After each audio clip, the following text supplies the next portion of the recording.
Athens, the most famous city-state in all of ancient Greece, the cultural powerhouse that served as the epitome of the classical democracy. The history of Athens spans thousands of years well into the Bronze Age, where it existed as an important palace center of the Mycenaean Greeks.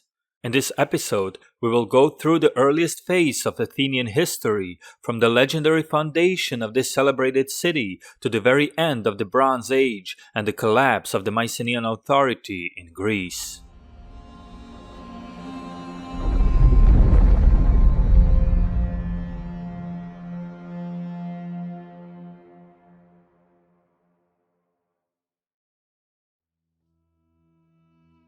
Evidence of the earliest settlement in the region of Attica can be dated to the simple farming communities of the Neolithic period. Towards the end of the 4th millennium BCE, a small settlement was established on the Athenian Acropolis. Being on an elevated and easily defendable position, the Acropolis naturally attracted the early settlers, although the whole area would remain sparsely populated. It would not be until the late 3rd and early 2nd millennium BCE that a new tribe would begin its establishment in Greece, particularly in the Peloponnesian region of Argolis. This tribe came to be known as the Achaeans, as they expanded from their core area of Mycenae and Argos, eventually becoming masters of both Hellas and the Aegean Sea. Their chief settlement was the fortified palace center of Mycenae, by which the whole civilization of early Greeks in the late Bronze Age came to be known as the Mycenaean Greece. Rise of the early Mycenaean kings in Argolis is believed to have taken place in the first half of the 18th century BCE. By 1600 BCE, the Achaeans had seemingly taken control of most, if not all, of Peloponnese and started expanding across other regions of the Greek mainland. They were known for the warlike nature of their society, where the class of warrior elites led by king or Wanax stood at the top, coming to acquire immense wealth by the means of conquest and trade. As such, the Achaeans were able to defeat and subdue their local and regional rivals. The Mycenaean possessions were maintained through a system of palace centers. Those were fortified citadels that hosted the Mycenaean ruling class and exercised complete control over their respective regions. Although the degree of central Mycenaean authority is still a matter of debate, it does appear that Mycenae at the very least held a special position of influence among the Achaean palaces. It is believed that it was around this time that the palace center of Athens was established on its Acropolis, coming to control the surrounding region of Attica. However, unlike the illustrious city-state that achieved its heyday in the classical period, Mycenaean Athens was much more modest and smaller in size. Due to the nature of the Mycenaean Linear B records, which typically dealt with the administrative matters and not much else, we are left with no contemporary records of any rulers that resided in Athens at the time. What we do have are accounts of Greek mythology, which are filled with great Athenian heroes and kings, seemingly superseding the importance that the actual palace center had in the Bronze Age. The Athenian foundation myth records Cecrops, an autochthonous ruler in Attica who was born from the soil itself. The prehistoric inhabitants of Attica were said to have come from different tribes, such as the Caucones, the Achaioi or Achaeans, and the Cranaoi. Upon succeeding the original Attican ruler Actaeus, Cecrops went on to establish a city on the Acropolis, which was to be his royal seat. As the new city required a patron deity as its protector, Athena and Poseidon entered the competition of who will claim the patronage over Cecrops' kingdom. The two Olympians thus raced each other to Acropolis in order to present their cases to Cecrops, with Poseidon arriving first. He then struck the Acropolis with his trident, which produced a spring symbolizing naval power. Athena herself then arrived and created an olive tree on the Acropolis, a symbol of peace and prosperity. Cecrops accepted the olive tree, thus making Athena the winner, and the city was subsequently called Athens in her honor. Although Athens was nowhere near Mycenae, Pylos, Tiryns, or Thebes when it came to size or influence, it nevertheless became an important mid-sized fortress. Besides the Megaron, which sat at the center of the palace, a small settlement was constructed on the Acropolis, as well as a Cyclopean wall that protected it. The wall was built in a typical Mycenaean style of Cyclopean masonry. It was 760 meters long and 3.5 to 6 meters thick.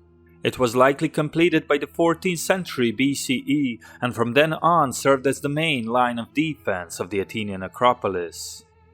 The Athenian port was constructed at Phaleron, which would serve as the main port of the city all the way until 5th century BCE, when the famous Piraeus was developed under Themistocles.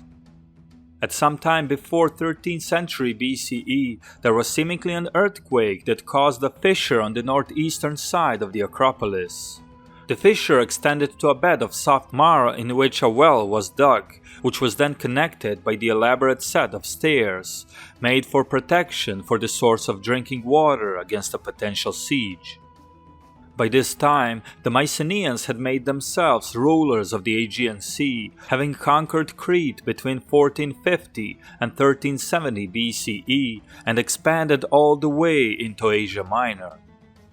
The Mycenaean Greeks then engaged in a lasting struggle with the Hittite Empire from central Anatolia over control of the western Anatolian regions, a struggle which often escalated to a point of open hostilities between the two powers. Various palace centers contributed to the Mycenaean war effort in the times of conflict, and Athens was more than likely no exception.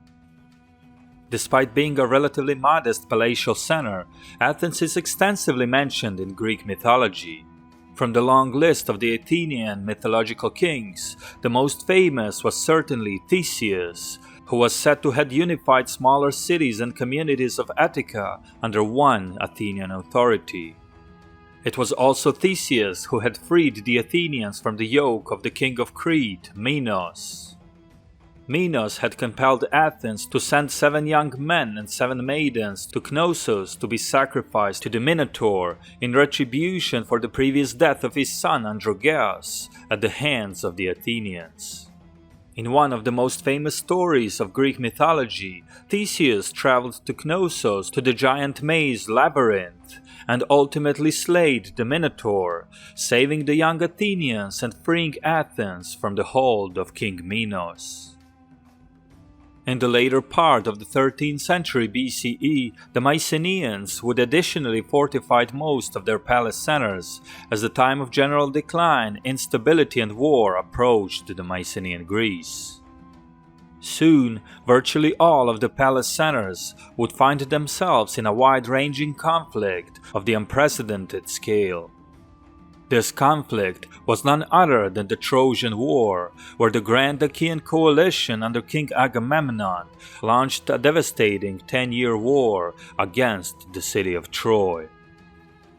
According to the ancient Greek tradition, the Athenian contingent was led by the Basileus of Athens, Menesthius, numbering 50 ships out of the total of more than 1,000, which answered Agamemnon's call. Ultimately, after heavy losses on both sides, the Achaeans emerged victorious, and the city of Troy was destroyed and burned to the ground. This proved to be devastating for the Achaeans as well, with many distinguished kings and heroes meeting their end before the gates of Troy. Unfortunately for the Mycenaeans, the destruction of Troy did not stop their steep decline, nor was it to prevent their inevitable downfall.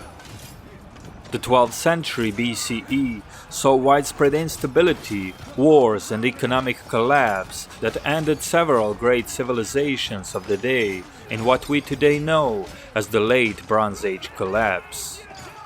In Greece, the Mycenaean palace centers, such as Mycenae, Thebes, Pylos, and many others, were sacked or destroyed, chiefly due to the event, which the ancient Greeks called the return of the Heraclidae. By the end of the century, Mycenaean Greece had completely collapsed, leaving much of Hellas and especially Peloponnese wide open for the emergence of the new Hellenic tribe, the Dorians. However, unlike most other palace centers which had all been destroyed by 1100 BCE, Athens would be a rare exception.